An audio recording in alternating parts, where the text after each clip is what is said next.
नमस्कार. आज आपण बनवणार टॅमॅटोची चटणी. भाज्या काय बनवायचा विचार पडतो, काय रोज रोज बनवायचं. त्यामुळे चला आपण म्हटलं आज टिफिनसाठी पण ही भाजी होऊ शकते आपल्याला. आणि काहीच नसेल तर वरण भात, तूप, वरणावरती तूप घेतलं, भाजी टॅमॅटोची चटणी म्हणा किंवा भाजी म्हणा, काही म्हणा, तर ती खूप छान होते. ते आज मी कशी करते ती माझी पद्धत दाखवते. थोडीशी वेगळी आहे माझी पद्धत.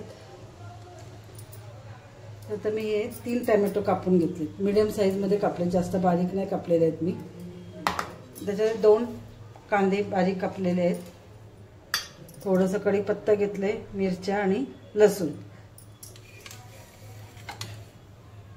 आता इकडे आपण कढई तापत ठेवली, त्याच्यात तेल ओतून घेऊया.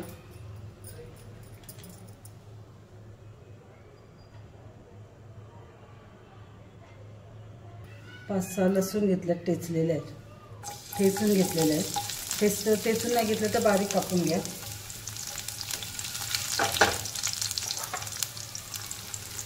राई तडतडली की थोडं जिरं, हिंग, कढीपत्ता आणि उभ्या चिरलेल्या 4 मिरच्या.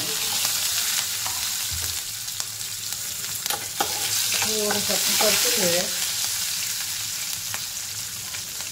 त्याच्यामध्ये आपण बारीक कापलेला कांदा टाकणार आहोत.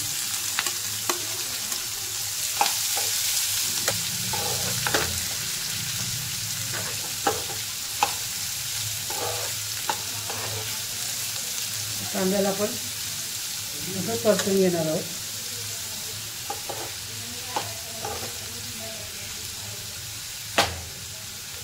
आता थोडा वेळ आपण वाफेवरती शिजून देणार आहोत कांद्याला.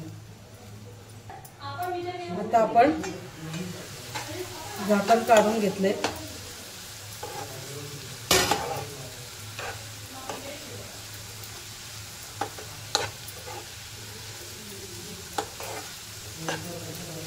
त्याच्यामध्ये थोडीशी हळद टाकून घेणार आपण.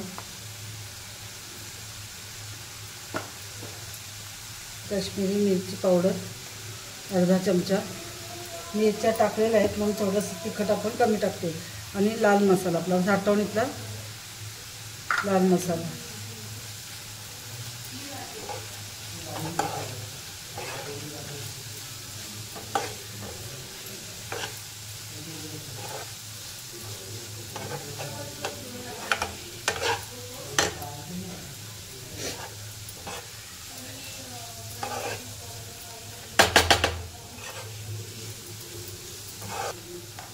कांदा पटकन शिजावे म्हणून अर्धा चमच्यापेक्षा पण कमी मी मीठ टाकले थोडं. आता ह्याला परत असंच परतवून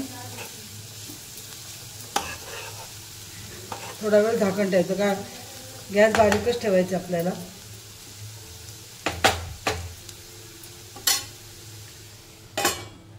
असं आपण 2 मिनिटासाठी ठेवणार आहोत.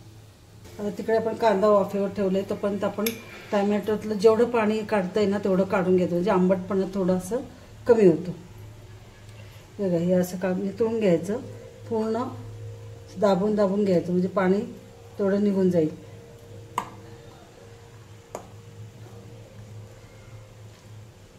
आता आपण हे असंच थोडा वेळ साईडला ठेवूया. आपण झाकण काढून घेऊया. थोडा वेळ आपण कांदा वाफेवर शिजून दिला.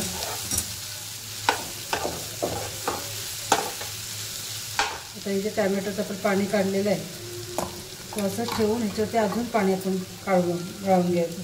टॅमॅटो व्यवस्थित पिळून घ्यायचं.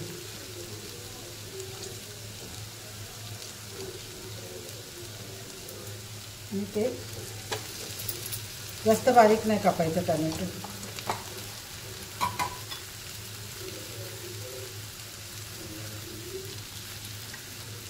जेवढं पाणी काढता येतं तेवढं मी पाणी काढते.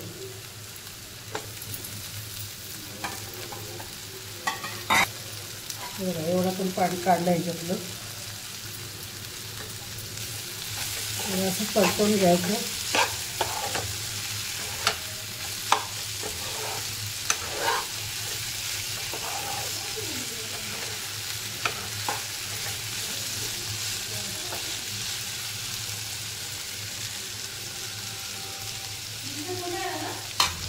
याच्यावरती परत आपण झाकण ठेवणार आहोत. हे आपण असं 2-2 मिनिटासाठी ठेवणार आहोत आणि परत मध्ये मध्ये आपण येऊन बघायचं पाणी खाली भाजी लागता का म्हणे. हाय तेवढं पाणी ह्याच्यामध्ये शिजून येईल.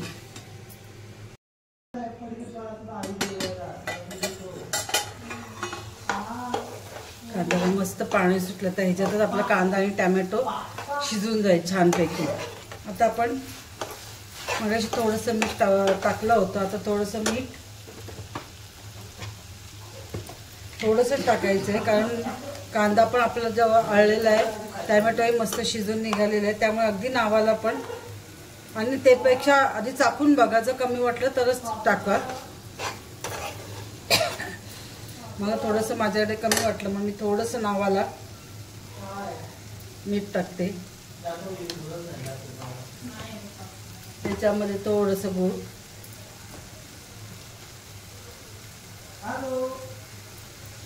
आणि शेंगदाण्याचं कूट. शेंगदाण्याचं कूट नसेल तर तुम्ही ओलं खोबरं टाकलं तरी चालतं.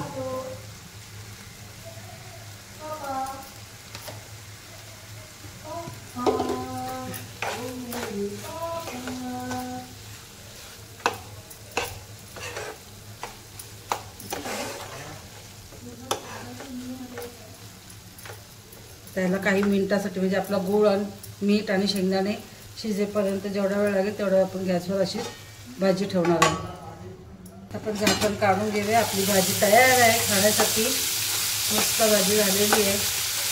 आता थोडंसं आपण ना वरून कोथिंबीर टाकूया, अजून छान लागतो. आणि गॅस बंद करूया.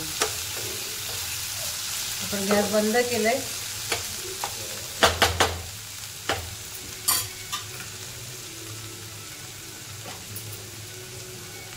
कोथिंबीर टाकून घेऊया. रेडी आहे आपली डिश. कशी वाटली तुम्हाला?